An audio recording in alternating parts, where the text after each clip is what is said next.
Why are so many CEOs so dull when they give a speech or a presentation? Yes, of course, they understand that all the eyes are on them, that everybody's listening, because that's what happens when you're a leader of a business. But why are they so dull? Because they read? Because they don't prepare? There's a variety of reasons. I watched the leader of a global organization's 21-minute speech, but it was cut into 28 pieces. You can imagine the person who was filming him going, I'm going to have to edit this. So it was 28. And how many takes did it take? The problem with many leaders, when they're giving a pitch or a presentation or a speech, they schedule happily the event into their diary. They put that hour into their diary, but they don't put all of the rehearsal time. Why are actors so good and business leaders so bad?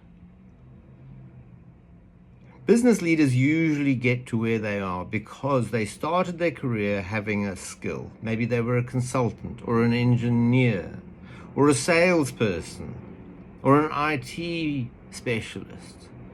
But as you move up the corporate pyramid, you need to be able to start communicating, and you need to develop those skills. Otherwise, you're not going to get anywhere close to the top of the pyramid. But by the time you get to the top of the pyramid, communicating isn't part of your job, it is your job. You are the chief storytelling officer for your organization.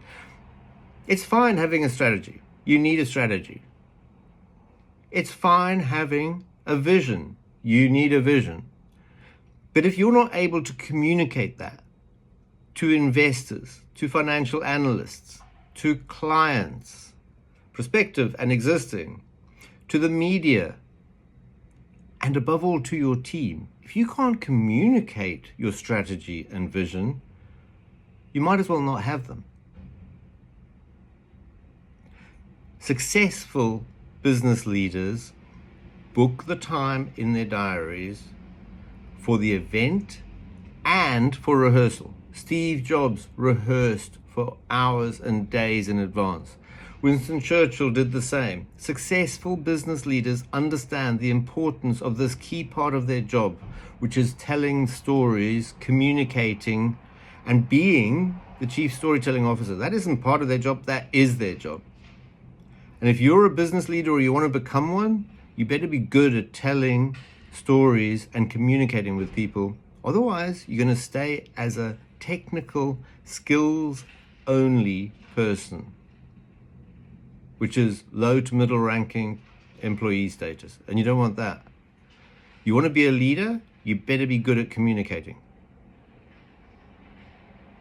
Because good enough seldom is.